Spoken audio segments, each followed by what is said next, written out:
శ్రీ గురుభ్యో నమ.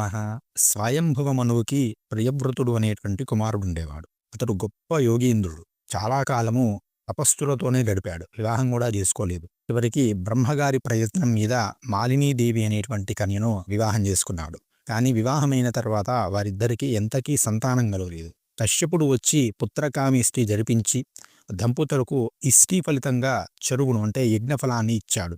అది భుజించిన పిదప ఆ మాలినీదేవి గర్భం ధరించినది. 12 సంవత్సరాలు మోసింది గర్భాన్ని. బంగారం లాంటి బిడ్డను ప్రసవించింది. అందంగానే ఉన్నాడు. కానీ మృత శిశువు కళ్ళుదేలేశాడు. దంపతులు బంధుగణము తీవ్రంగా రోధించారు. పుత్రశోకం భరించలేక మాలినీదేవి మూర్ఛిల్లింది. ఆ మృత శిశువును తీసుకొని ప్రియవ్రతుడు శ్మశానం దగ్గరికి వెళ్ళాడు.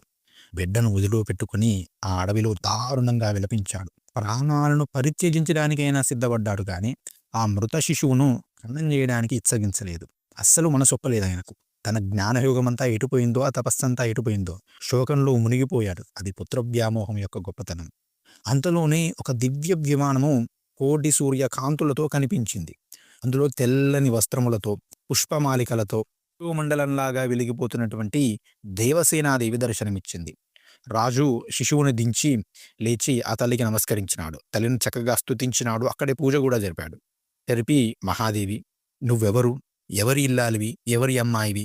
స్త్రీలలోనే రత్నంలాగా భాసిస్తున్నావు అని అంటే, అప్పుడు ఆ దేవసేనాదేవి, ప్రియవ్రత, నేను దేవసేనను. దేవదానవ సంగ్రామములలో దేవసేనకు జయం సమకూరుస్తాను కాబట్టి నాకు ఆ పేరు వచ్చినది. నేను బ్రహ్మదేవుడి యొక్క మానసపుత్రికను. స్కందుడికి సుబ్రహ్మణ్యుడికి ఇచ్చి వివాహం చేసినారు. సప్తమాతృకలలో సుప్రసిద్ధను. ఆది పరాశక్తిలో 6వ అంశగా అవతరించినాను కనుక షష్ఠీదేవి అని కూడా పిలుస్తారు. అపుత్రులకు పుత్రులను ప్రసాదిస్తాను. ప్రియులకు ప్రియురాండ్రను అందిస్తాను. దరిద్రులకు ధనం, కర్మిష్ఠులకు కర్మఫలం ఇస్తాను. సుఖదుఖాలు, భయశోకాలు, శుభాశుభాలు, సంపత్తు, విపత్తులు అన్నీ సరే ఎవరికైనా కర్మఫలంగానే లభిస్తాయి. ఒకరు అనేక మంది పుత్రులను కనేది, ఒకరు అసలు పుత్రులే లేకుండా వంశహీనులయ్యేది కర్మఫలం కారణంగానే. కొందరికి మృత శిశువులు లభించిన, కొందరికి చిరంజీవులు కలిగిన కర్మ వల్లనే. గుణవంతులు, గుణహీనులు, రూపవంతులు, కురూపులు, అంగవికలులు, బహుభార్యావంతులు, భార్యావిహీనులు, ఆరోగ్యవంతులు, రోగపీడితులు అందరూ కూడా కర్మఫల వల్లే జన్మిస్తూ ఉంటారు. అందుచేత కర్మ అన్నింటికన్నా కూడా గొప్పది, బలీయమైనదని వేదములు చెబుతూ ఉన్నాయి. అలా అంటూనే మృత శిశువుని తన చేతుల్లోకి తీసుకొని లీలగా పునరుజ్జీవితుణ్ణి చేసింది. ఆ బాలుడి ముఖంలో చిరునవ్వులు బంగారు కాంతుల్ని వెదజల్లాయి. ప్రియవ్రతుడు ఆశ్చర్యపోయాడు. ఆశ్చర్యం నుంచి, ఆనందం నుంచి తేరుకోలేకపోయాడు. దేవసేన ఆ బాలుడితో సహా విమానాన్ని అధిరోహించబోయింది. రాజు తేరుకొని మరొక్కసారి ఆ మహాదేవిని స్తుతించాడు. ఆవిడ ముఖం విప్పారించింది. ప్రియవ్రత, నువ్వు ముల్లోకాలకి రాజువు, స్వయంభువ మనువు పుత్రుడివి కనుక సకల లోకాలలోనూ కూడా నా పూజలు జరిపించు. నువ్వు చెయ్యి. అలా అయితేనే నీకు ఈ కులవృద్ధుడైనటువంటి పుత్రుణ్ణి ఇస్తాను. ఇతడు సువ్రతుడు అనేటువంటి పేరుతో గుణవంతుడు, పండితుడు అవుతాడు. ఇతడు నారాయణ కళ జాతిస్మరుడవుతాడు, యోగీంద్రుడవుతాడు, 100 యజ్ఞాలు చేస్తాడు, క్షత్రియులందరి నమస్కారాలు అందుకుంటాడు, 1,00,000 మదపుటేనుగుల బలం పొందుతాడు, పండితులకు ఆప్తుడవుతాడు, యోగులకు, జ్ఞానులకు, తపస్సులకు సిద్ధిప్రదుడై కీర్తి గడిస్తాడు. లోకంలో సర్వ సంపత్ప్రదుడుగా వెలుగొందుతాడు. పూజలు జరిపిస్తానని దేవసేనాదేవికి మాట ఇచ్చి ప్రియవ్రతుడు తన పుత్రుణ్ణి స్వీకరించినాడు.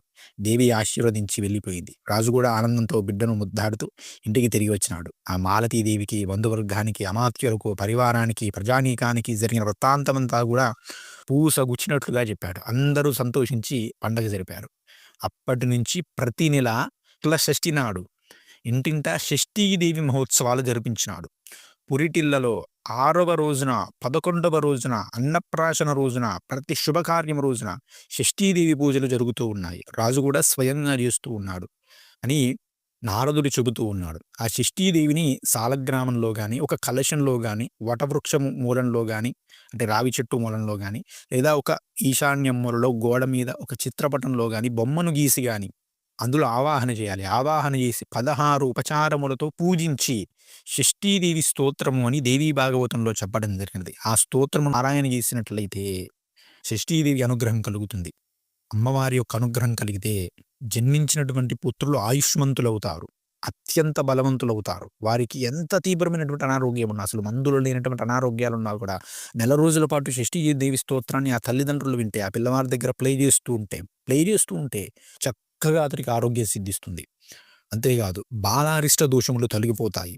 అంతేగాదు గొడ్రాలికి గొడ్రాలు అంటారు. అసలు జీవితంలో పిల్లలు కలిగే అవకాశమే లేని వారికి గూడా 60 ఏళ్ల గొడ్రాలికి గూడా సంతానం కలిగి తీరుతుంది. ఒక సంవత్సరం పాటు రోజు దీన్ని వింటూ ఉండాలి, చదువుతూ ఉండాలి. ఆ షష్ఠీదేవిని పూజిస్తూ ఉండాలి.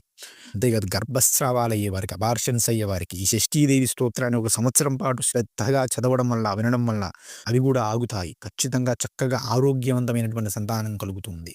భూ సంబంధమైనటువంటి లాభం కలుగుతుంది. ప్రేయసి కలుగుతుంది. అంటే లబద్ధంగా నిజంగా వారు ప్రేమించుకుంటే తమ ప్రేయసిని వారు పొందుతారు. అదేవిధంగా సమస్తమైనటువంటి అనారోగ్య బాధ నుంచి కూడా విముక్తి కలుగుతుంది. ఈ కథాభాగం పురాణంగా విన్న వారికి కూడా పాపాలు తొలగిపోతాయి. గొడ్రాలికైనా కూడా బిడ్డలు కలుగుతారు. బిడ్డలు అనారోగ్యంతో బాధపడుతున్న తల్లిదండ్రులు వింటే వెంటనే ఆరోగ్యం నెరవేరుతుంది అని చెప్పడం జరిగింది. దేవీ భాగవతంలో ఉన్నటువంటి కథ ఇది. కాబట్టి అందరూ కూడా విశేషంగా ఈరోజు సుబ్రహ్మణ్య షష్ఠి కదా! అందుకే ఈరోజు ఈ కథను చెప్పడం జరిగినది. ప్రతిరోజు కూడా ఈ కథను వినండి. మీకు ఆ శ్లోకం, ఆ స్తోత్రం కావాలంటే షష్ఠీదేవి స్తోత్రం అని నెట్‌లో కొట్టండి. చాలామంది చక్కగా చెప్పారు కాబట్టి నేను మళ్ళీ చెప్పట్లేదు. కావాలి అంటే కామెంట్ చేయండి. మరొక వీడియోలో చెప్పేటువంటి ప్రయత్నం చేస్తాను. షష్ఠీదేవి స్తోత్రం అని నెట్‌లో కొట్టినా కూడా మీకు దొరుకుతుంది. దాన్ని చక్కగా చిన్న శ్లోకమే, చాలా మంచి శ్లోకం. సులభంగానే ఉంటుంది చదువుకోవడానికి. దాన్ని చదువుకోండి. ఈ కథను వినండి. అమ్మవారి యొక్క అనుగ్రహాన్ని పొందండి. శ్రీమాత్రే నమః. స్వస్తి. జై శ్రీరామ్.